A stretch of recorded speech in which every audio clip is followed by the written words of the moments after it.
Jerry, I feel very humbled by your commercial. May God give me the grace to live up to it. I did take your photograph on the Sunday we met, did I not? Or didn't I? I didn't. Okay, I want your photograph during the break time. Also, Bill Chandler, privileged to hear his pledge of allegiance to the flag of the American Republic, which I sure miss.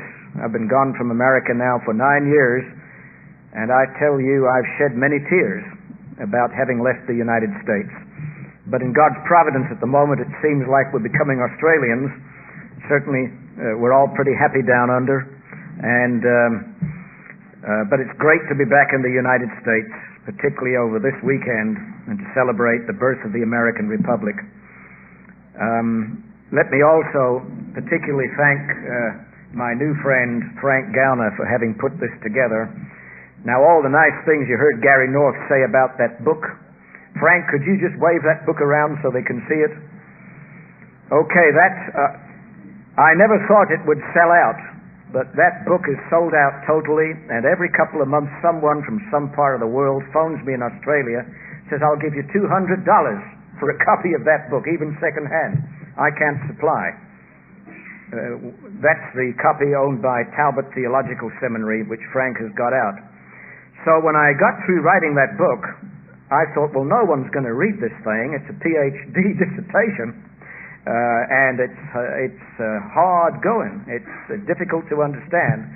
So having completed it, I then wrote this little book, which is really a summary of that thick red book, and I'm going to discuss the contents of much of this thin red book that I've got in my hand now. But I never published this thin red book till I got to Australia. And believe it or not, I've still got several hundred copies of this left, I think, in Australia. So it may be, if you like what you're about to hear now, and you bother to write me in Australia, we may be able to get you copies quite reasonably. I'll have to look at the price. Probably would be no more than $2 at the most. May be able to do it for $1.50, we'll have to see, plus postage, of course. And so contact me if you like what you're now going to hear. Right, now I've been asked to speak about the subject of communism.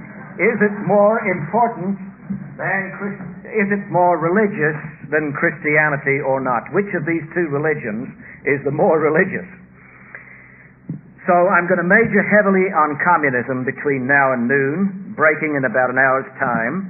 And I'm not going to say much about Christianity because I look at you folks and it seems to me you do know a little bit about Christianity, probably a great deal. But what you really need to know and came here to learn is more about communism, what communism believes.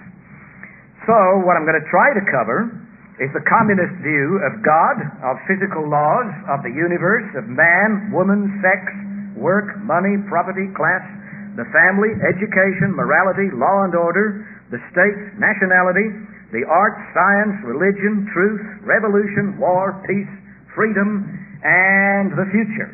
And then hopefully I'll have a little time left to summarize it all, so we'll see very clearly the distinction between these two religions.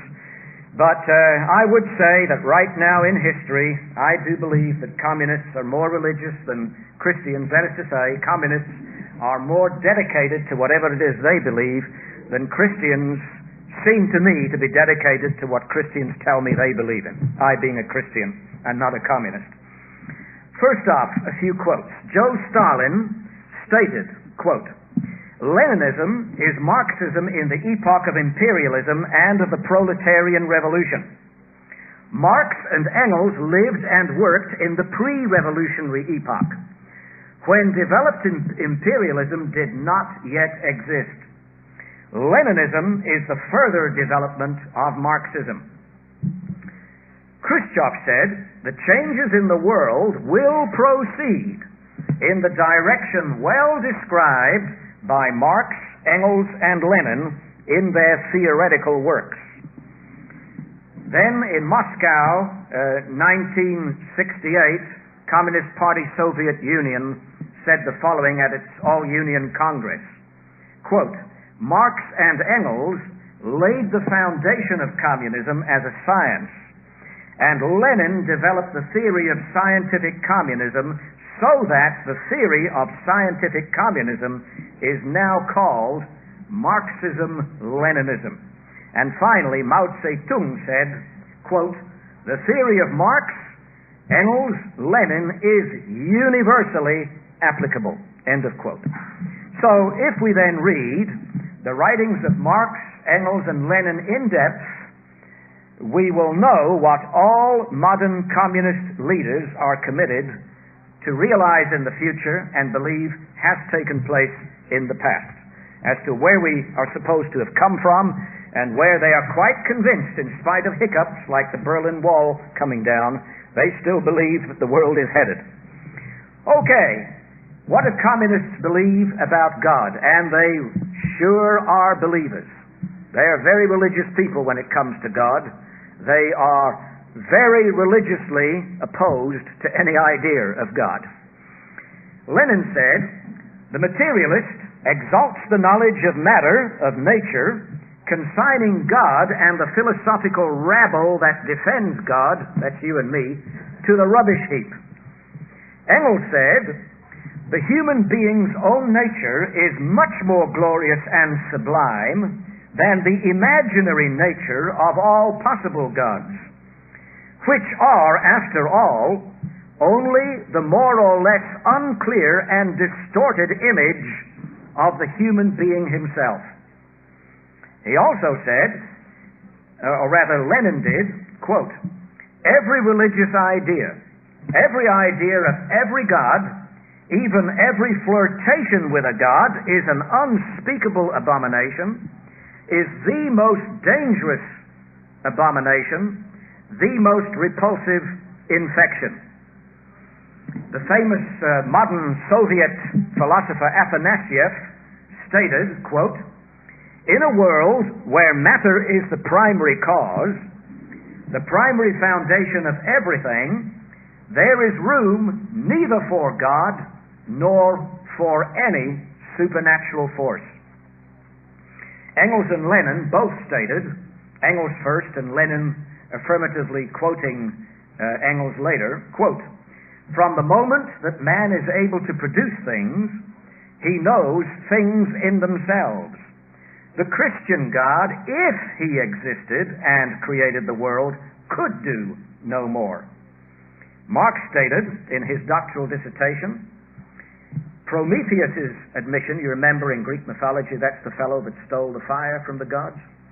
Prometheus' admission, "All gods I hate," is its own admission, its motto against all gods, heavenly and earthly, who do not acknowledge the consciousness of man as the supreme divinity. There must be no God on a level with it. End of quote of Karl Marx.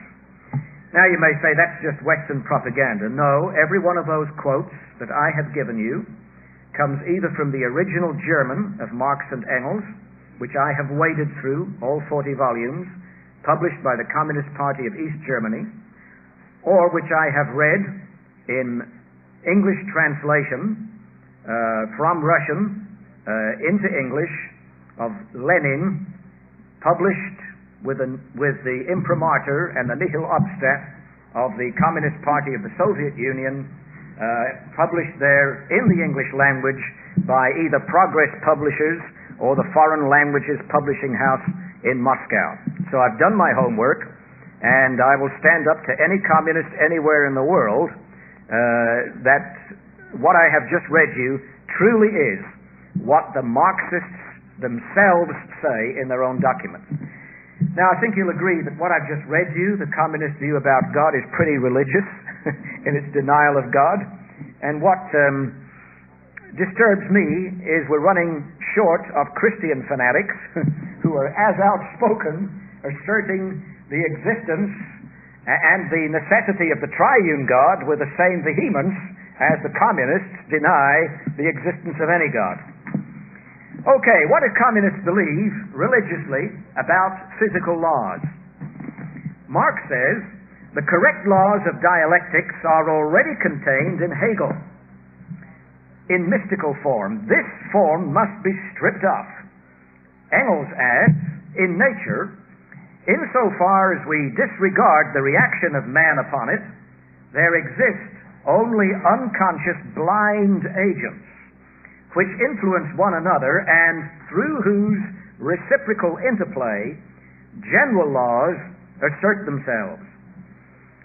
Nothing is eternal except eternally changing, eternally moving matter and the laws according to which it changes. Lenin adds, the laws of the external world of nature, which are divided into mechanical and chemical, are the bases of man's purposive activities. Law is the enduring and persisting in appearance. Law takes the quiescent. Therefore, law, every law, by that he means physical laws, is narrow, incomplete, approximate. Law is the reflection of the essential in the movement of the universe. This reflection is by no means a simple, immediate, total affair, but rather a process involving a series of abstractions, formulations, the framing of concepts and laws. All boundaries in nature are arbitrary, relative, movable, and express the gradual approximation of our reason toward the knowledge of matter. Now, what are they saying here? They're saying that the whole universe is governed by certain inflexible laws, but that each of those laws is constantly changing within itself, and second, that man is only able to approximately understand those laws, harness them, and shape the future. But this is believed very religiously, and I may say not very empirically. It's a matter of blind, atheistic religious faith on the part of the communists. Next, let me interrupt for 1 second.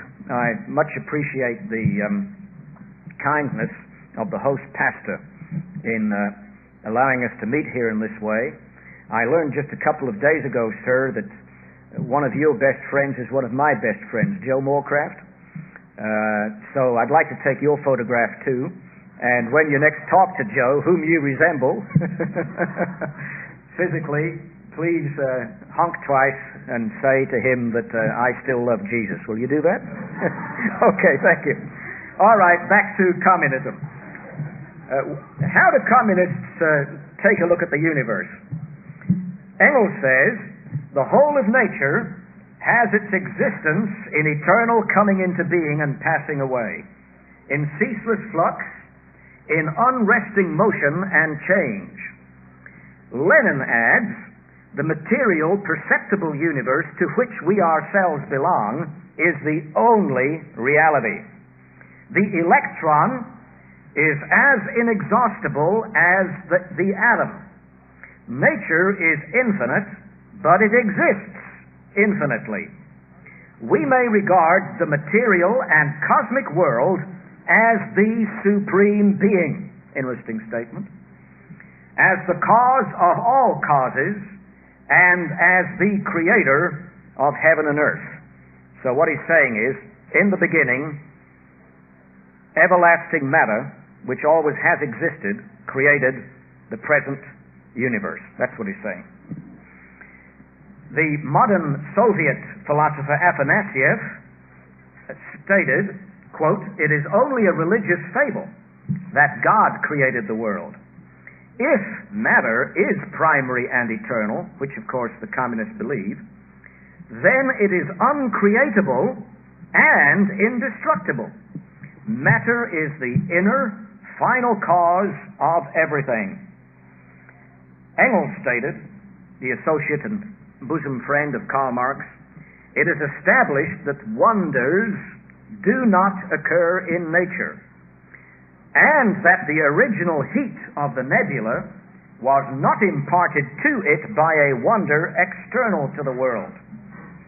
The innumerable suns and solar systems of our island universe, bounded by the outermost stellar rings of the Milky Way, developed by contraction and cooling from swirling, glowing masses of vapor.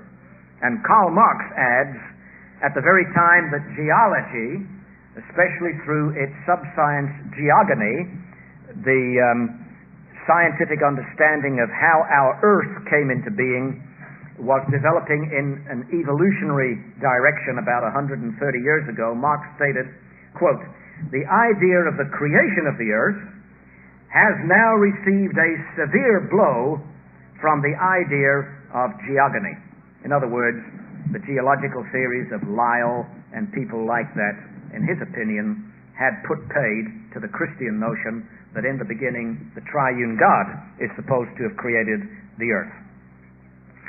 Now, if you've been bored up to this point, I think I'll have your attention starting now, because we're going to deal with man, woman, and sex, and the family. So, hang on to your hats. According to Marx, this is what man is like. Once the essence of man and of nature, man as a natural being and nature as a human reality, has become evident, the search for an alien being, God, a being outside of man and nature, a search which is an avowal of the unreality of man and nature, becomes impossible.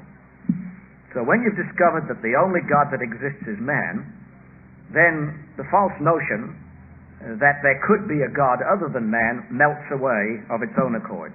That's what he's saying. Engels adds, the first cell, some cell, almost a divine cell, this one, with a huge potential. Listen to this. The first cell provided the foundation for the morphological development of the whole organic word. In the beginning was the cell, and the cell was with the cell, and the cell was God, and everything that would grow out of the cell. The first to develop from the cell were innumerable species of non-cellular and cellular protista. That's interesting. From the cell proceeds the non-cell as well as other cells. Some of these protista became gradually differentiated into the first plants and others into the first animals. And from the first animals were developed, essentially by further differentiation, the numerous classes, orders, families, genera, and species of animals. And finally, mammals, the form in which the nervous system attains its full development. And among these, again, finally, that mammal in which nature attains consciousness of itself, namely man. Lenin adds, man was originally a herd of apes which grasped sticks. Engels adds, the generation of fire by friction gave man for the first time control over one of the forces of nature, and thereby separated man forever from the animal kingdom.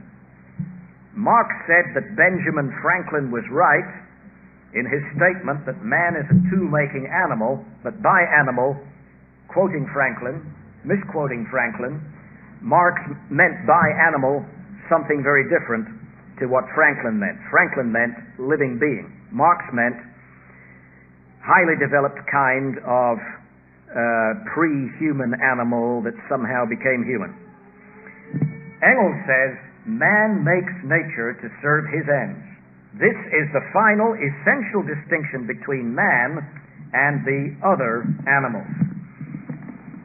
Well now, if that's where man is supposed to have come from, according to these religious communists, where do you think woman came from, according to these religious communists? Listen. Marx says, are you feminists listening? Are you anti-feminist listening? Okay. Marx said, social progress can be measured exactly by the social position of the fair sex, the ugly ones included. Engels added that two people are as such entirely equal in relation to each other is a great exaggeration. Here's one of the sensible things that Engels once said. Men are not equal to women, nor women to men. Two people, even as such, may be unequal in sex. This simple fact leads us to the fact that the simplest elements of society are not two people, but one man and one woman who found a family. I've often wondered whether he was reading Genesis 2, though twisting it a bit, when he wrote that statement, which is one of his better statements. Of course, he quickly goes on to add this. The first-class antagonism coincides with the antagonism between man and woman in monogamous marriage. The first-class oppression ever was that of the female sex by the male. And, of course, feminists are still saying the same thing today. Lenin has the following jewel. The chief thing is to get women to take part in socially productive labor, to liberate them from domestic slavery, to free them from their stupefying and humiliating subjugation to the eternal drudgery of the kitchen and the nursery.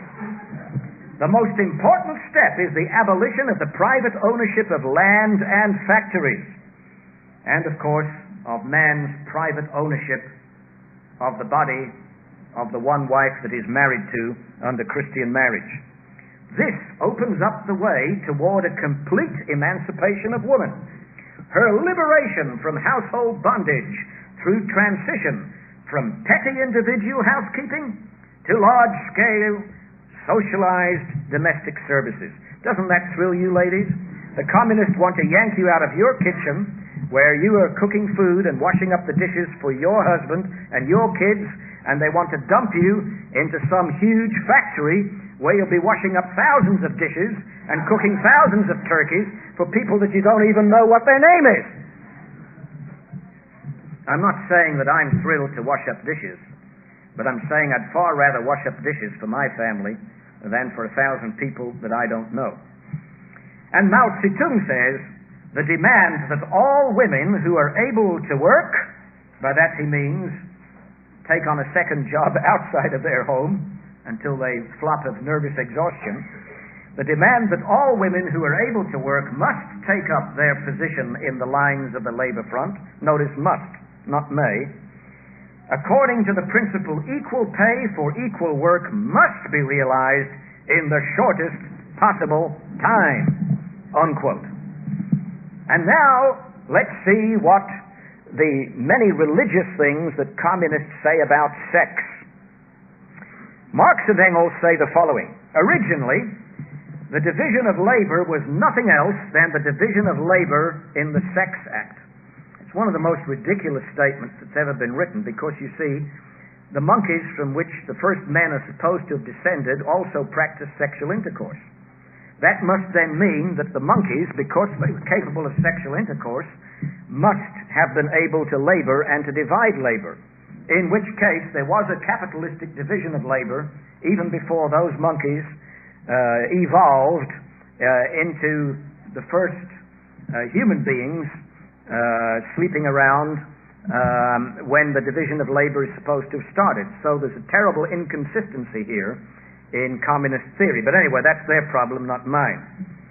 Next time a communist says to you there's a contradiction between Genesis 1 and Genesis 2, you remind him of this inconsistency in the communist writings. Marx and Engels also say the communists have no need to introduce community of women. It has existed almost from time immemorial. Engels says, I was just in the middle, happy and contented, of writing about group marriage. Lenin says, you are doubtless acquainted with the capitalist theory that in communist society of the future, the satisfaction of the instincts of the craving for love is as simple and unimportant as drinking a glass of water. This glass of water theory has driven some of our young people quite crazy.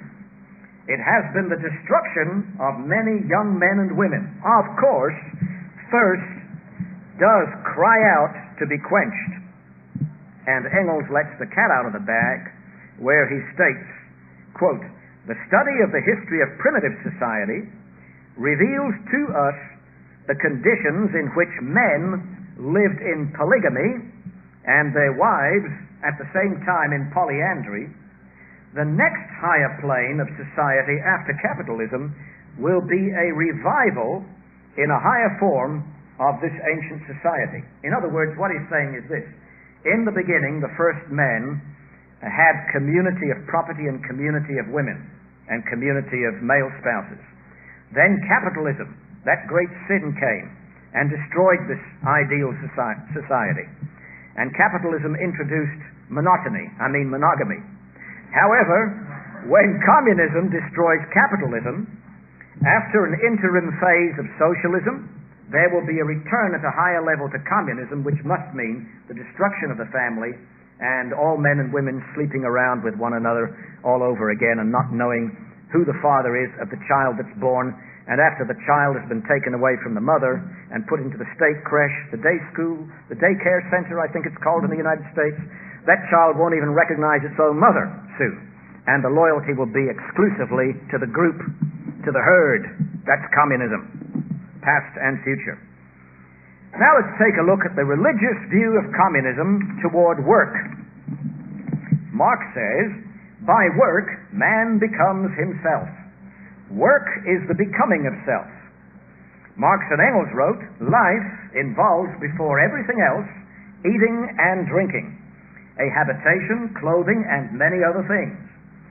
The first historical act is thus the production of the means to satisfy these needs, the production of material life itself. In communist society, meaning way out in the future, each will be accomplished in any branch of activity, and society will make it possible for me to do one thing today and another thing tomorrow, just as I have a mind. In other words, you become a nuclear scientist today, and the following day you become a great painter, and the day after that you become a cattle rancher. They really believe that under communism this is the way it will be. And then when you get tired of cattle ranching after a day, you go back to nuclear physics or some other thing that you didn't do before. Lenin says, communist labor is labor performed free of charge for the benefit of society without expecting any reward, as the requirements of every healthy organism. We shall work to do away with the accursed maxim, every man for himself and the devil take the hindmost. That's the motto, of course, of people cruising down the freeway in L.A., right? We will do away with the habit of looking upon work merely as a duty and of considering rightful only that work which gets paid for. We shall work to inculcate into people's minds, to turn into a habit, and to bring into the day-by-day life of the masses the rule all for one and one for all. Sounds like a rerun of an Errol Flynn movie from the mid-40s. The rule, from each according to his ability, to each according to his needs.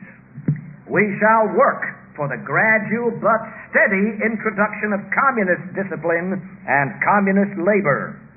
He wrote this, by the way, after Russia had fallen under his control. We shall keep on working for years and decades, practicing subotniks, that is, after you put in your 8 hours paid labor in the Soviet Union, you are then required to go and donate a further 5 hours labor per day for free doing something else. That's the subotniks. And he says, we will practice the subotniks, developing them, spreading them, and converting them into a habit. We shall achieve the victory of communist labor. End of quote. What do these people believe about money? Here again, they're very religious. If you think Americans worship money, wait till you hear this. Karl Marx said, whenever we regard goods as wares, we regard them exclusively from the sole perspective of concretized, visibilized, centralized social labor. Money is the jealous God of Israel, before whom there may be no other God. Money humiliates all human gods and changes them into a commodity. Money is the alienated being of man's labor and existence. This foreign being controls him, and he worships it. Engels says, talking about the end of primitive communism before slavery and later capitalism developed, it's gold and silver which civilized man and ruined the human race. And Lenin states, our aim is to ensure that every toiler, having finished his 8 hours task and productive labor on salary, shall perform state duties without pay. The Subotniks, 5 hours a day for free, as I said earlier.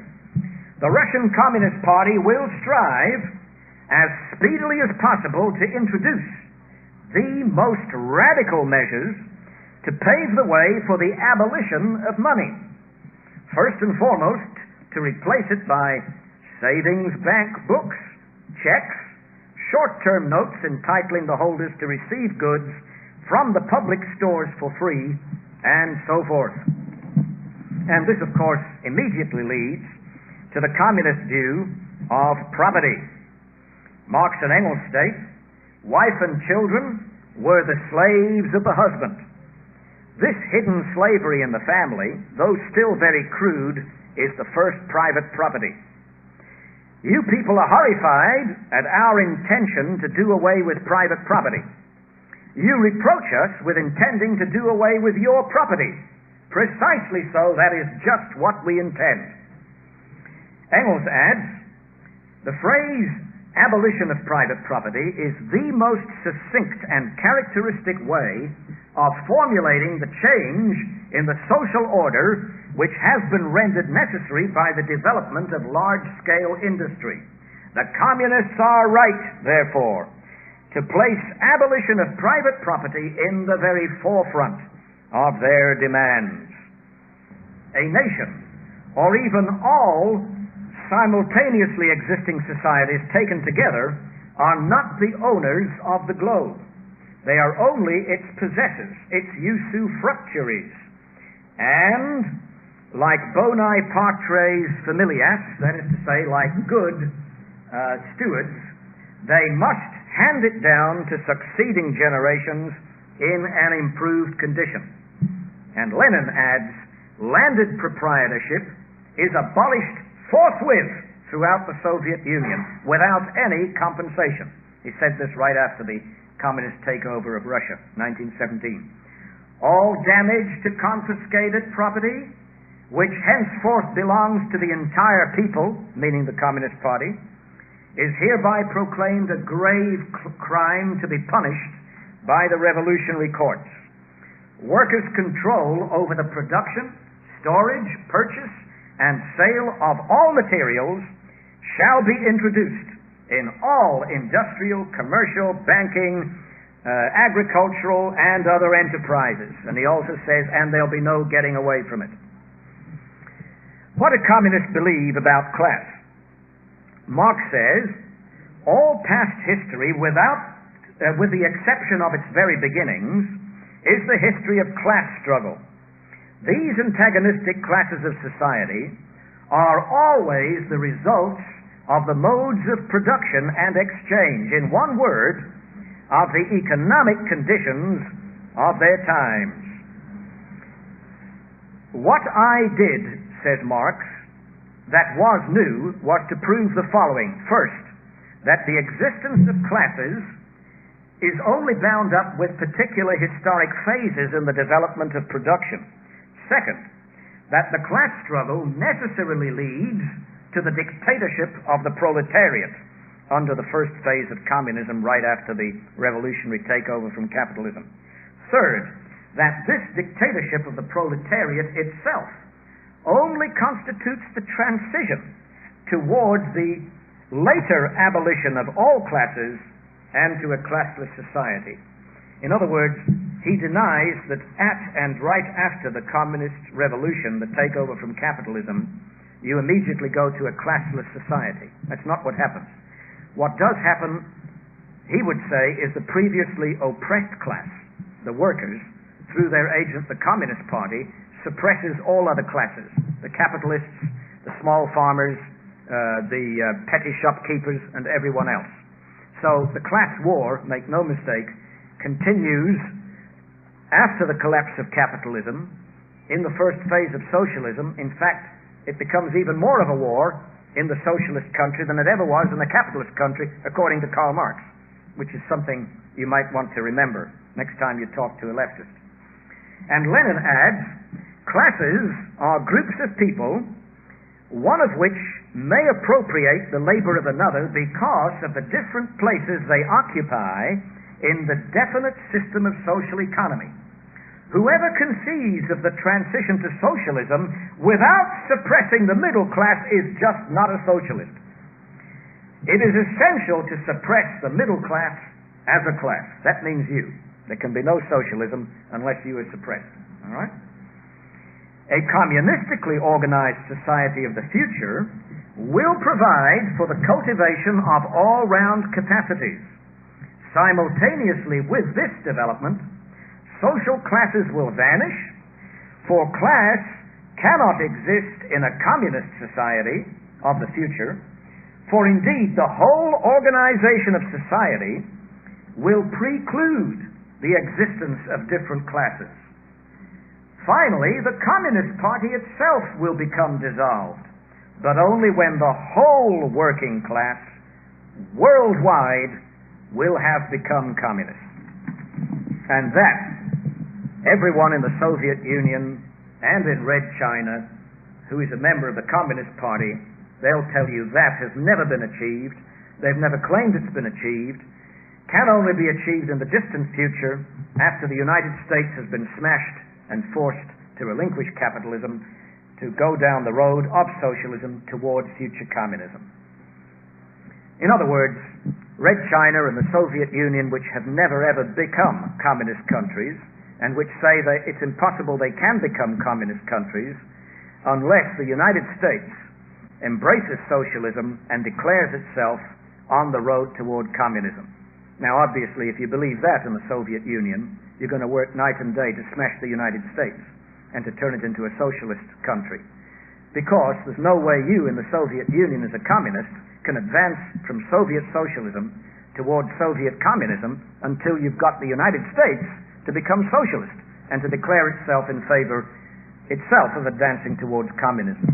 If you forget everything else I've said, please remember that. That's the key to understanding these hiccups that we're seeing in Eastern Europe today. A few holes in the Berlin Wall and so forth. Okay, now let's take a look at the communist view of the family. And here again, these people are very religious. They are fanatically, religiously dedicated to smash the family, as you will see.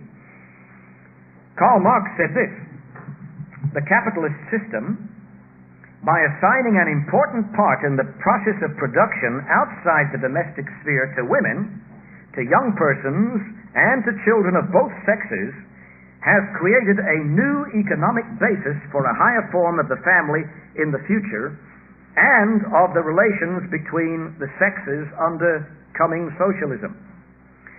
It is absurd to regard the Christian form of the family as absolute and final.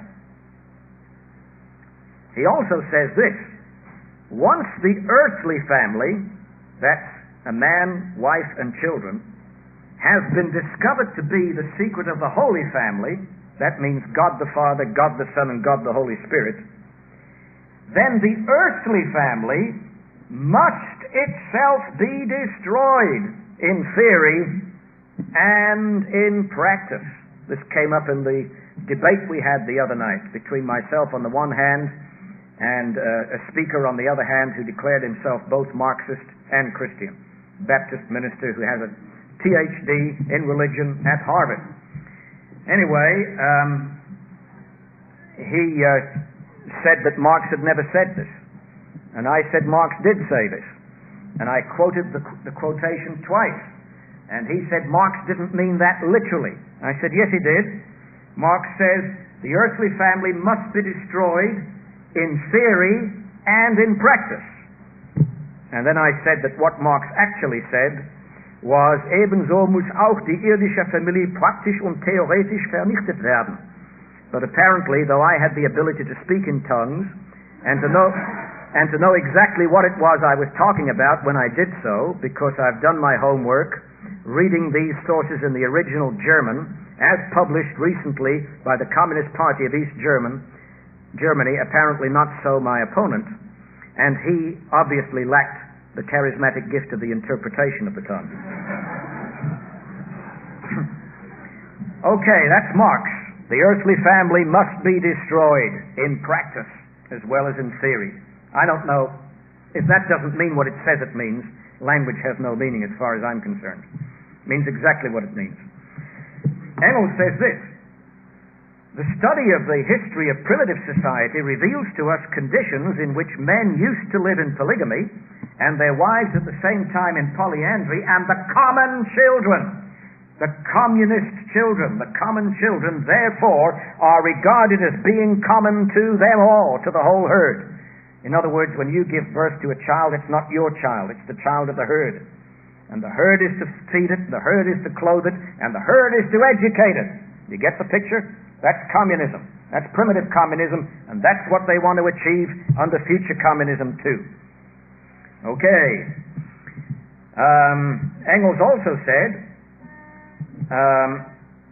as men emerged from the animal world, there prevailed a certain equality in the conditions of existence, and for the heads of families a kind of equality of social production. That's rich. He wasn't really concentrating when he wrote that, because he speaks of heads of families within the family. Now, as you know, as good feminists, there's not supposed to be a head of the family, unless it be the woman, I suppose. But even Engels speaks of the heads of families, and then after that says there is no head. So, but anyway, I'm not responsible for the religious inconsistencies in the communist writings. They can sort these things out themselves. Lenin adds, a new form of family is developing. New conditions in the status of women and in the upbringing of the younger generation are now being prepared. The breakup of the patriarchal family. In other words, the family where the father is the head is breaking up, says Lenin. And finally, he says this: Soviet authority, which will become international, impels the Soviet republics toward amalgamation of all Soviet peoples into one socialist family. Now, what he's saying is the time will come in the Soviet Union when the people of Estonia and Latvia and White Russia and the Ukraine and Kyrgyzia and Kazakhia and all the other non-Russian republics within the Soviet Union will realize there is only one family in the Soviet Union, and that's the Soviet Socialist family. That's step one.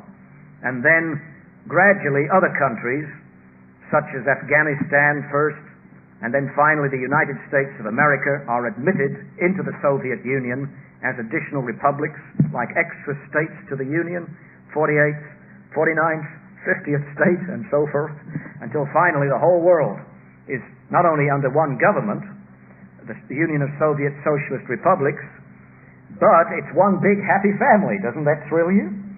And they play Ring of Roses. Not quite forever, as we'll see a little later. Okay, what about education? Well, this follows from the family.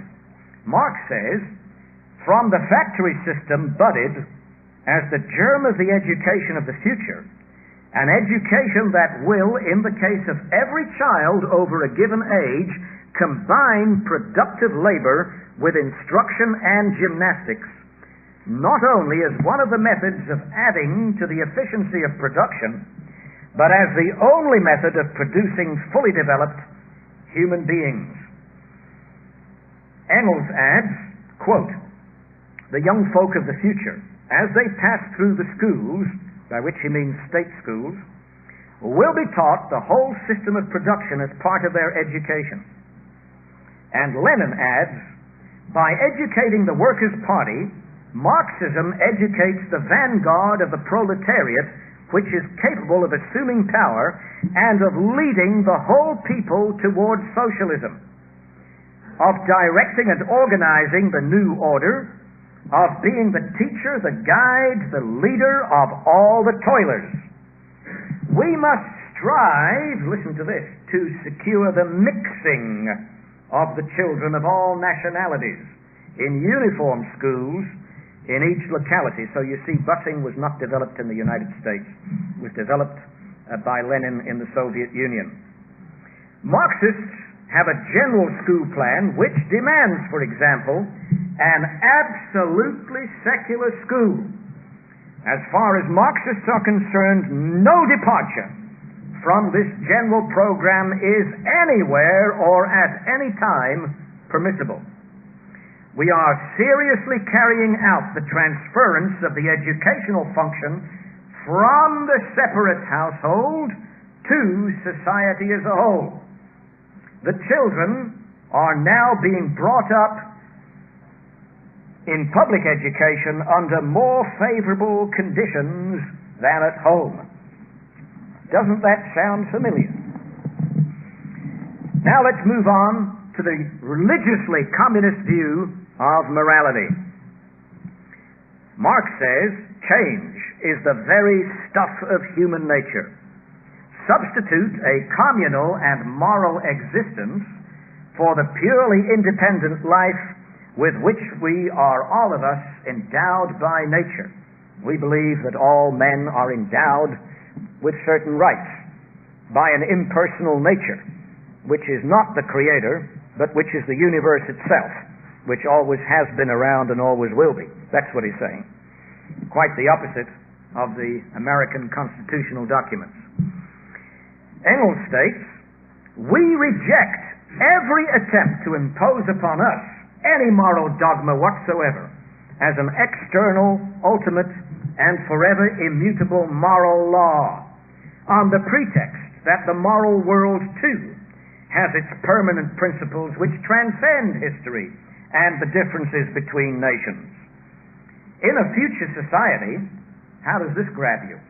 In a future society in which the very motive for stealing will have been done away with, in which only lunatics would ever steal, how the teacher of morals would be laughed at, who tried solemnly to proclaim the eternal truth, thou shalt not steal. End of quote. Lenin adds, we don't believe in an eternal morality. We expose the deceit of all the fables about morality. Morality serves the purpose of helping human society to rise to a higher level and to get rid of the exploitation of labor. Is there such a thing as communist morality? Of course there is. We say that our morality is entirely subordinate to the interests of the class struggle of the proletariat. Under future communism, the necessity of observing the simple, fundamental rules of human intercourse will very soon become a habit. In time, morals will be improved, perhaps by force of habit, so that even individual excesses will inevitably begin to wither away. Which brings us next to the religious view of the communists about law and order. Marx says society does not rest upon the law. Law must rest upon society. Engels adds, at a certain very primitive stage in the development of society, the need arose to coordinate under a common regulation the daily recurring acts of production, distribution, and exchange of products. To see to it that the individual does subordinate himself to the common conditions of production and exchange. This regulation, which is at first custom, soon becomes law. Justice is never anything but the ideologized, glorified expression of the existing economic relationships. And Lenin closes, sweeping away the law courts of the old order. They're going to get rid of the U.S. Supreme Court. That's good news, isn't it? Only problem is, they'll put a people's court there, which is 1,000,000 times worse. So count your blessings. Count your blessings with what you've got. Because you can get something a lot worse. Much, much worse than what you've got. Sweeping away the law courts of the old order, proletarian democracy issues the class watchword, election of judges from among the workers and by the workers alone. And if you think you've got no good judges at the moment who've been through left-wing law schools, wait till you find them put before the firing squad and some idiot people who can hardly read and write being appointed by the proletariat as the new judges. That'll be a lot worse. Says Lenin, and I think he's right on that. It will be. He also says the scientific concept, dictatorship, means nothing more or less than power which rests directly on violence, which is not limited by any laws or restricted by any absolute rules. That means after the revolution and the destruction of capitalism, under the first phase of socialism known as the dictatorship of the proletariat, there is no law. They do what they want and they do it violently. That's exactly what it means. Lenin also says the courts, that is the socialist courts, must not eliminate terror. For us to promise this would be self-deception or fraud. It must explain and legalize terror in principle, without falsity and without embellishment.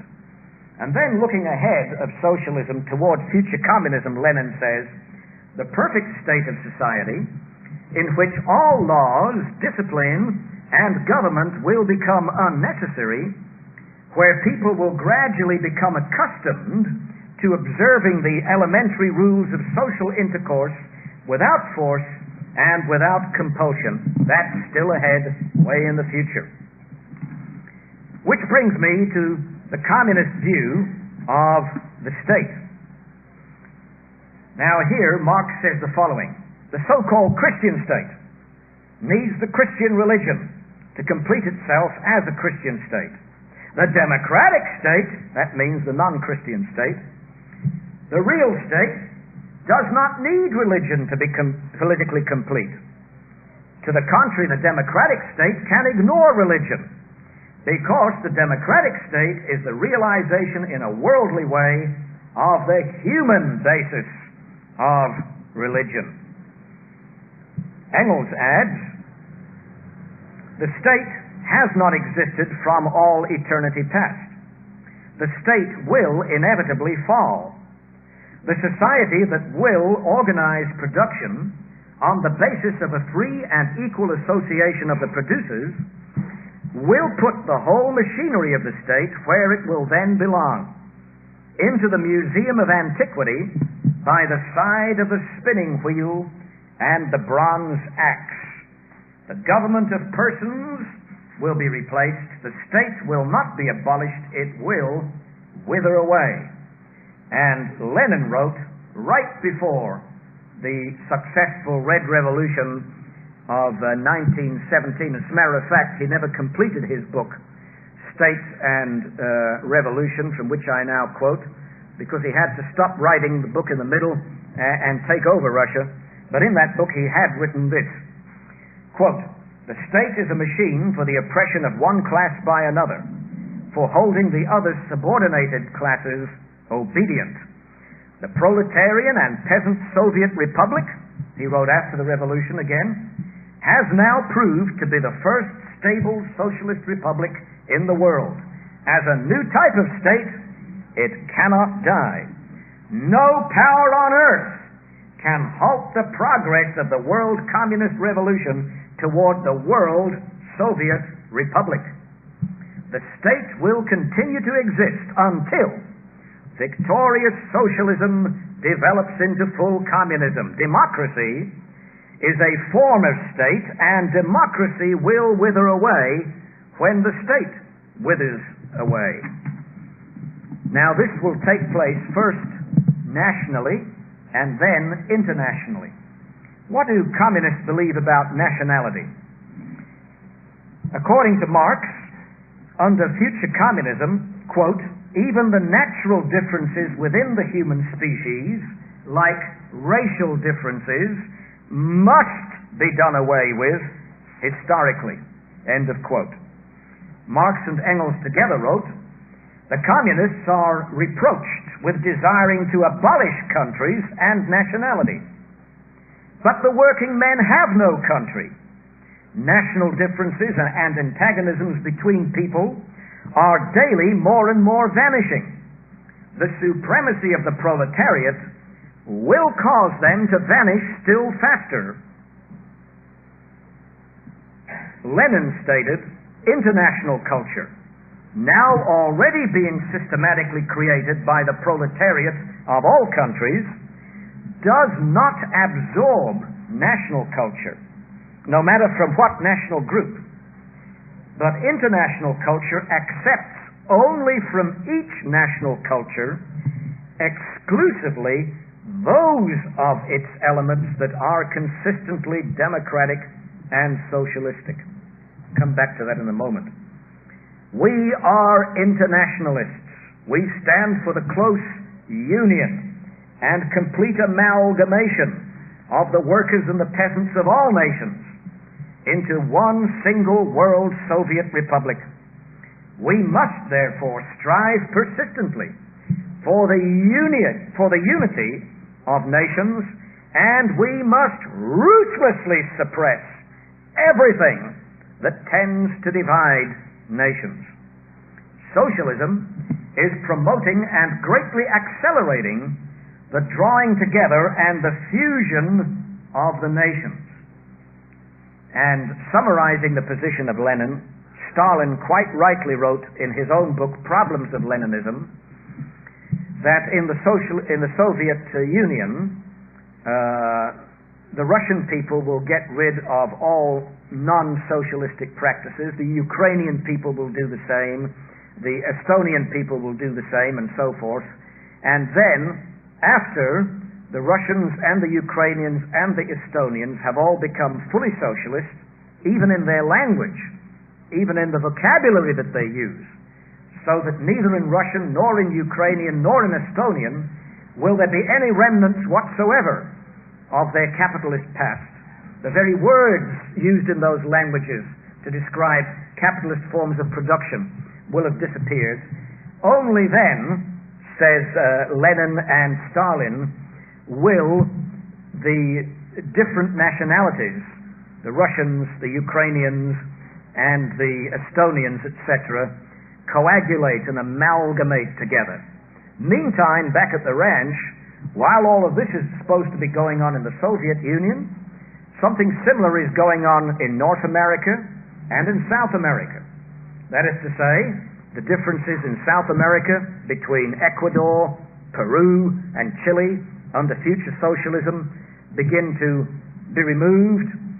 All words and concepts and languages and racial distinctions in those countries between one another are ditched, and they all accept and all coagulate toward a joint Spanish-speaking future socialist culture with no remnant of communism in it. And then, said Stalin, the time will come when the same process has been going on next door in Brazil through the medium of Portuguese, that Spanish and Portuguese will merge, and then German and English will merge, and finally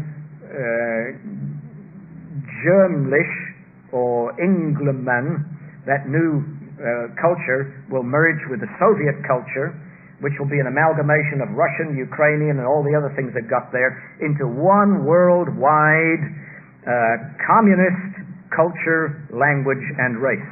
That's the theory. Well, perhaps this might be a good point to pause for me to lubricate my throat and for you to do the same, and to come back and deal with some of the much more exciting things that these religious communists plan for you and for me and our children and grandchildren in the future if we allow them to do so. So let's take a break for 5 or 10 minutes.